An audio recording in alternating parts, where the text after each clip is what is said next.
We talked earlier about the cost of acquiring users. Users become more and more expensive in volume as you acquire them. And so it's always good for us to pay attention to interesting strategies. Very few companies share how they acquire users. So we'd love to hear how Maya has done it so far.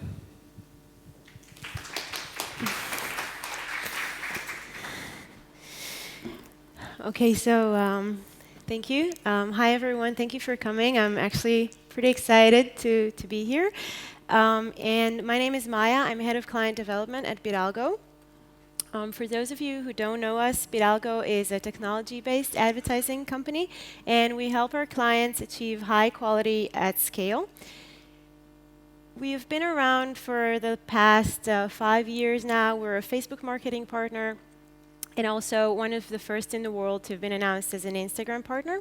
And we offer two solutions. We have a fully managed service and also a SaaS platform that we allow our clients to use our technology to achieve their goals.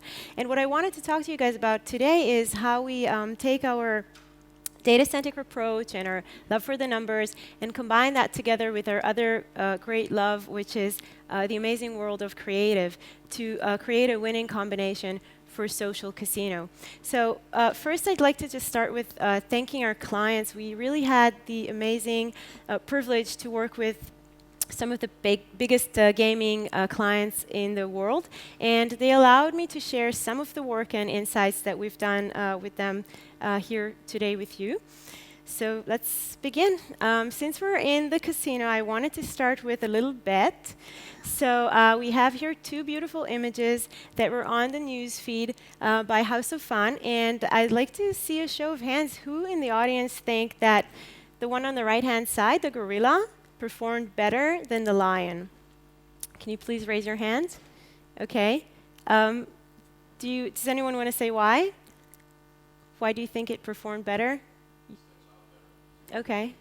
Stands out better. Okay. So who thinks the lion one did better? Why?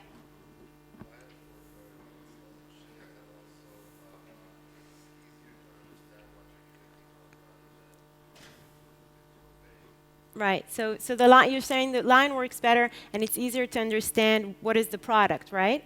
Okay. So very true. The line one worked better, and remember your answer because we're going to talk about that a little bit later. In fact, it had an almost 90% higher CTR, almost 150% higher install rate. Let's do one more round. This one is by Playtika, Caesar Slots, and this time the image itself is identical, and the difference is with the text. So the one on the right-hand side says, "Pay attention, it's madness time," and the one on the left-hand side says, "Download now to win free coins." So can I see another show of hands, please? Who thinks the madness time did better? Okay, and who thinks download now, win free coins? Okay. So, in fact, there was hardly any difference, and this leads us to understand that, especially on Facebook, because there is so much room for the image, and you can do such amazing things with it, then in fact, this is the highest influencer on the overall performance. Not to say that text is not important, it is, but it's definitely an image over text world. This is another nice example. This one is by AGS. We all know how cats drive the internet. There are endless movies of cats just doing the most random things. And we thought, what if we were to take a cool cat, place it next to his daily spin wheel, and see what it does for social casino? And what do you know? It had 17% higher CTR, 4% higher install rate, 21% higher conversion FTD. FTD, first time deposit, for those of you who don't know. And when we look at the overall efficiency of the funnel from impression to FTD, it had almost 50% higher efficiency over all the other ads that were running at the same time. So in this example, it's actually very easy to conclude that this is a good creative. But the reality is not always this simple. So we have here two ads by Heart of Vegas, Product Madness, and we start comparing them.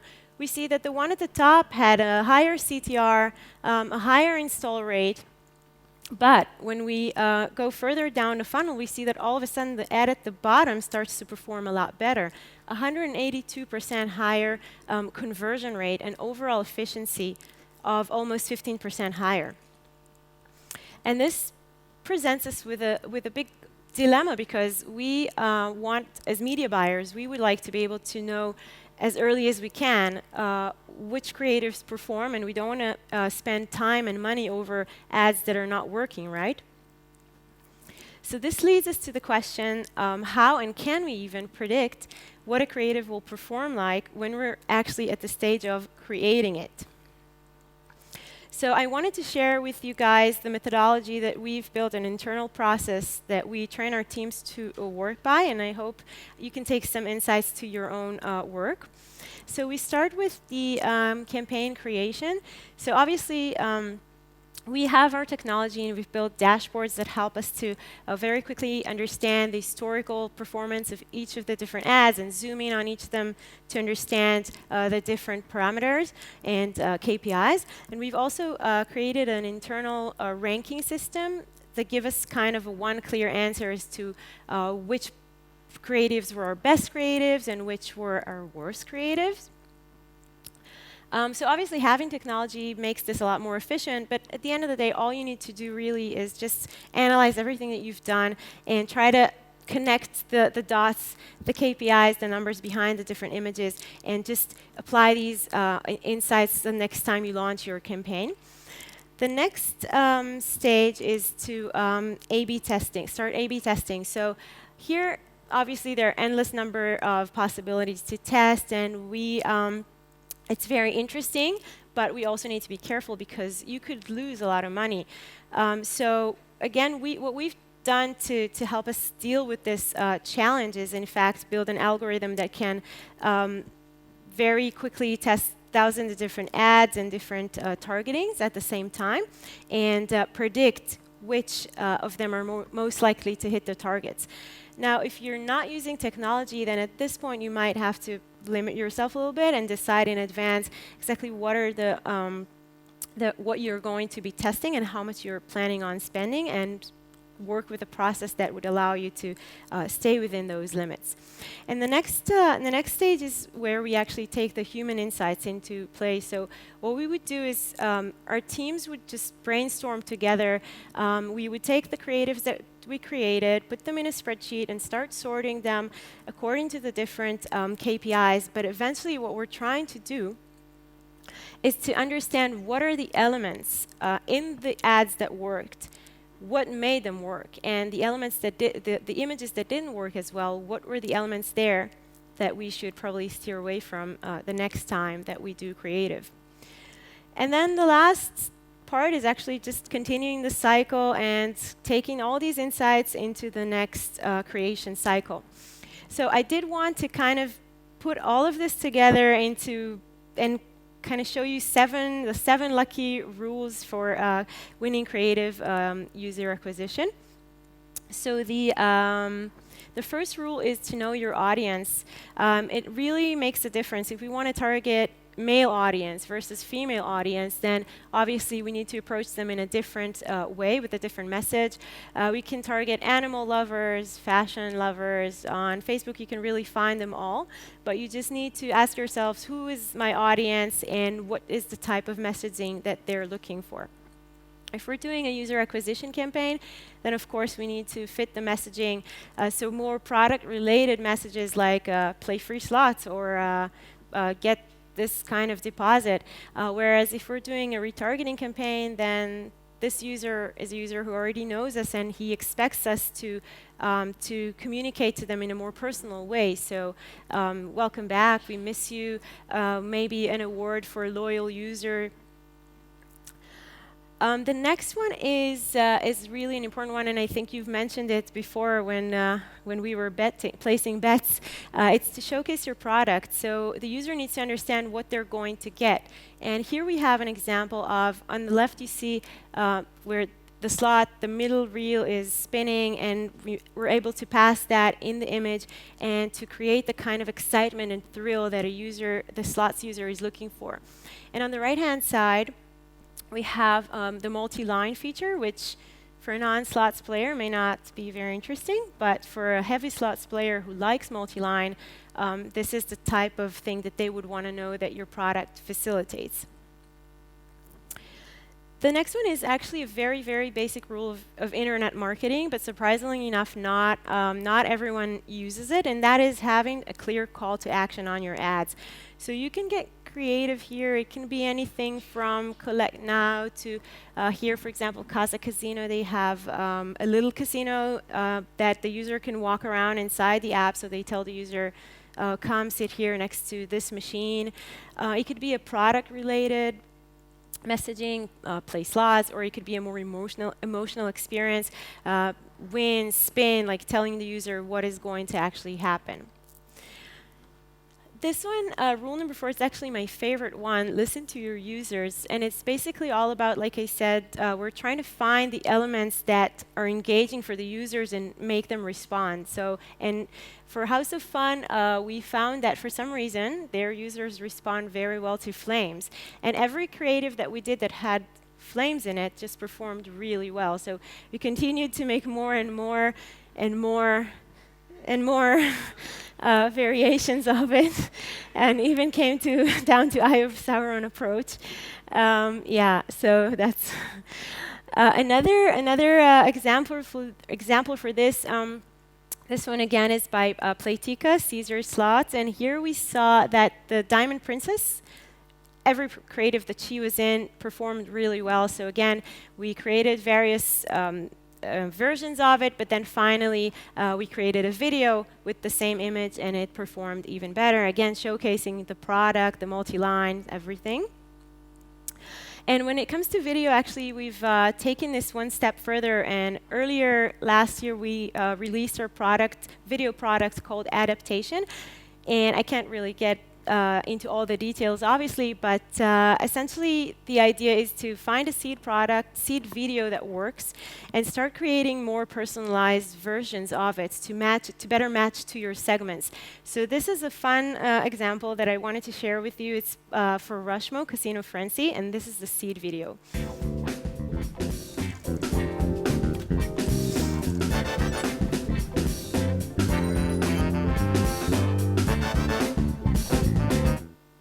Okay, and this is the version that we created for US users.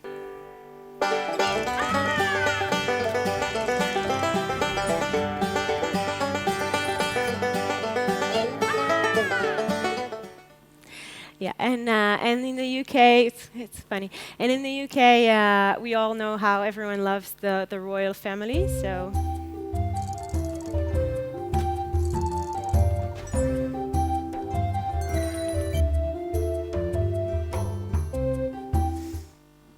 Okay, so yeah, the next one is about grabbing the user's attention, basically using the ad format in a wise and creative way.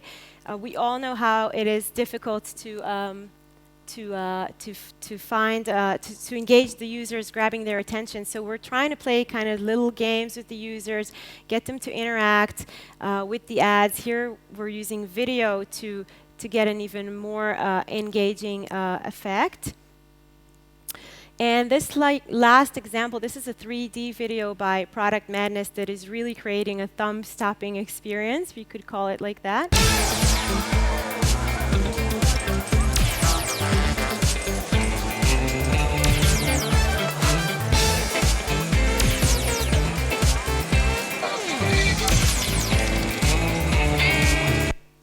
Yeah, so it's hard to ignore. There are a lot of things that are happening around us, different events during the year. We want to make sure that we engage our users with relevant content. So many different events, of course. Happy Halloween, happy 4th of July.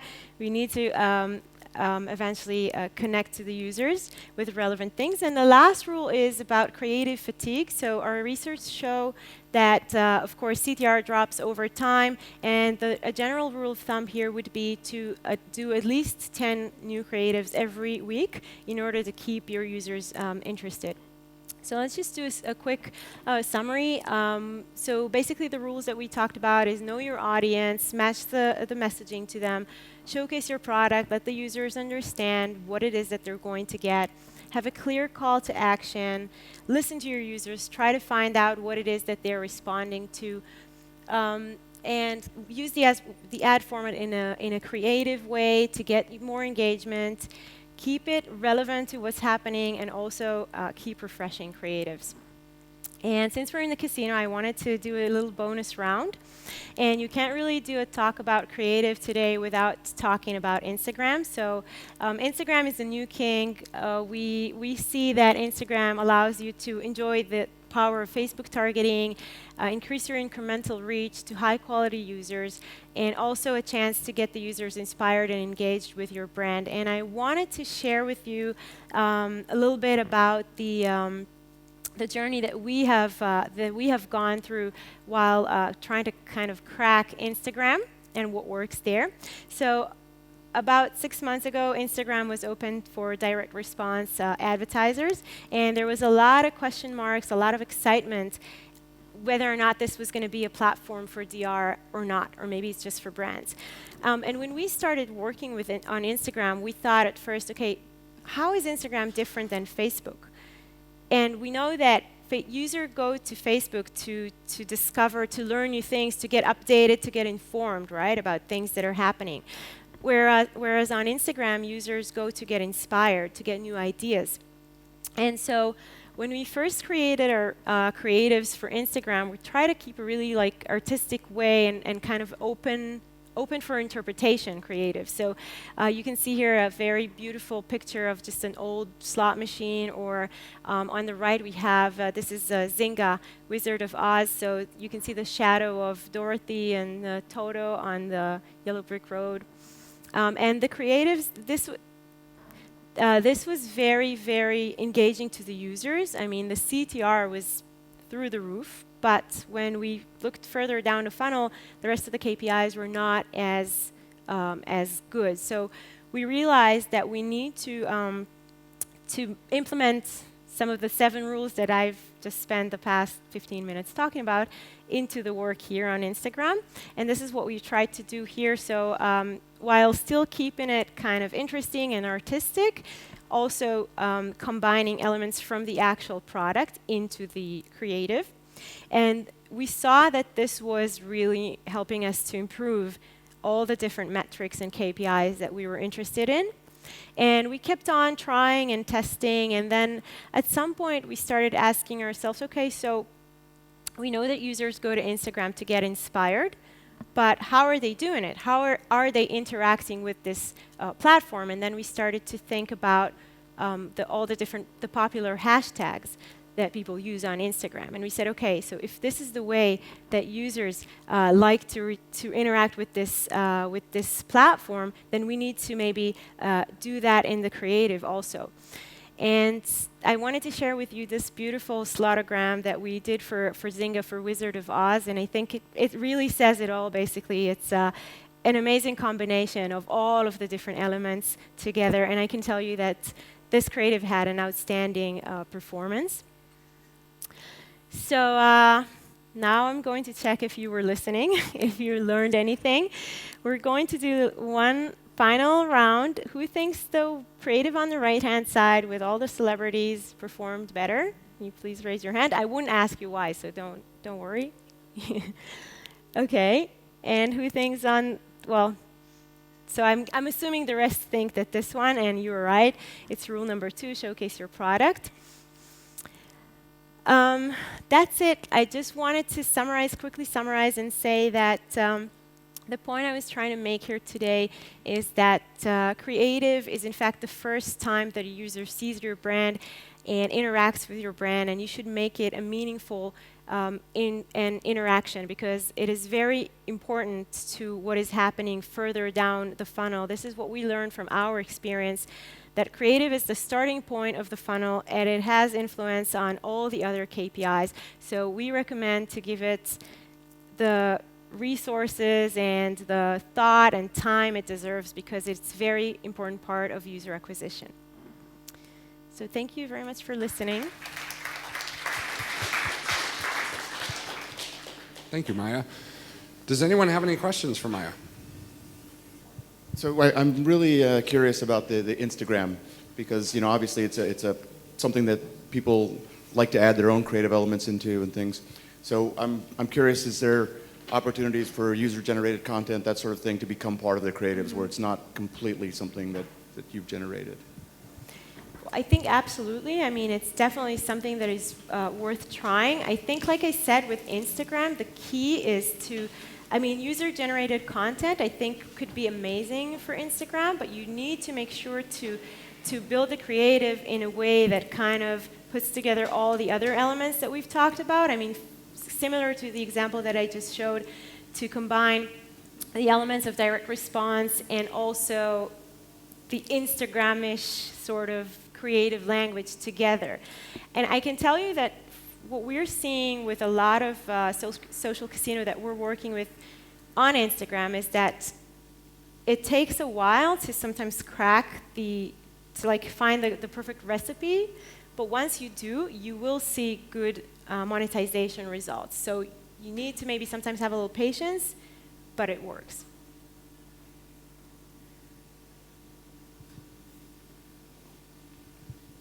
My question is also about Instagram. Do you have an example that, or something you can say, okay, this works specifically for Instagram, but wouldn't work as well on Facebook, that is kind of Instagram specific? Maybe, some example or guideline or something like that? Right. Well, I mean, I can maybe give an opposite example, because we didn't really try to do Instagram creatives and run them on Facebook. We haven't tried that yet. It's an interesting test that is probably worth testing. We did do the other way around. We did take the Facebook regular creatives and put them on Instagram. And I can tell you that they work. Sometimes they work even better than the more special things that we try to do. But eventually, like I said, this is what we feel anyway from what we've seen so far. There are the special elements that are relevant for Instagram, and if you manage to find the right combination, then they will outperform your regular Facebook creatives. Did I answer your question? Okay. When you talked about listening to your users, are you speaking specifically about the results that you get from A/B testing, or is there another communication method that you employ? Well, so yeah, I mean, it is the results of A/B testing, but it sometimes can be in a bit of an indirect way, in the sense that A/B testing is usually, you compare one creative to the other, you want to test them both and see what works.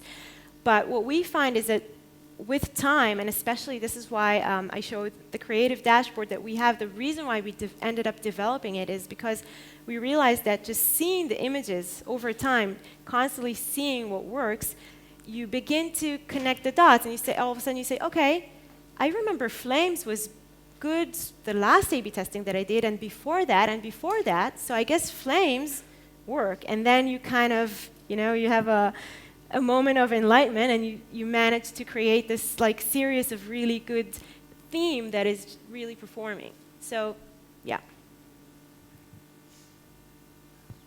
When you say the A/B test, and then you do the test, and then it's time to pick a winner. When do you decide it's time to pick a winner? Like at what point? Like, are you looking at impressions, installs, FTD? How are you drawing that? So it's a very, very good question, actually, and it's a complex one. It's not an easy one, obviously, because if it was easy, then. But I guess I think we are trying to look at the overall. We're trying to look at the overall funnel. This is also why we created the Fidalgo rank, which is kind of a quality score that gives different weights to the different KPIs, like the whole funnel, conversion rate, the CTR. Of course, there has to be a certain volume of a certain number of impressions in order to make this statistically valid. And of course, it's not fair to compare a creative that had millions of impressions to a creative that had 100 impressions, obviously. So we take that into consideration, but I think it's important to look at the overall funnel and to find the one that, after you combine everything together, performed best. I feel like I've heard a lot about how effective using characters and faces are, but didn't seem like that was particularly something that you said. So I'm wondering if that's something that's effective when it is, but not necessarily, or what your thoughts are on that. I think it's, I wouldn't say that necessarily characters or faces are the thing that works. I think it's very, very, very different between the different products. Like I showed the example with the flames. It really depends on the product, but you do need to, if your product has characters in it, then obviously the reason why you put them there is because you think that it would attract the users, right? So if your users are attracted to those characters, obviously putting them in the ad would work. But you need to do that within the frame of the rules that we discussed. Because, for example, if you remember, I showed the last example of all the celebrities, they're very appealing, and Elvis is great, but still it didn't perform as well because it's not clear what is the product, what is the call to action, what they want, you know what I mean? So yeah, in that context.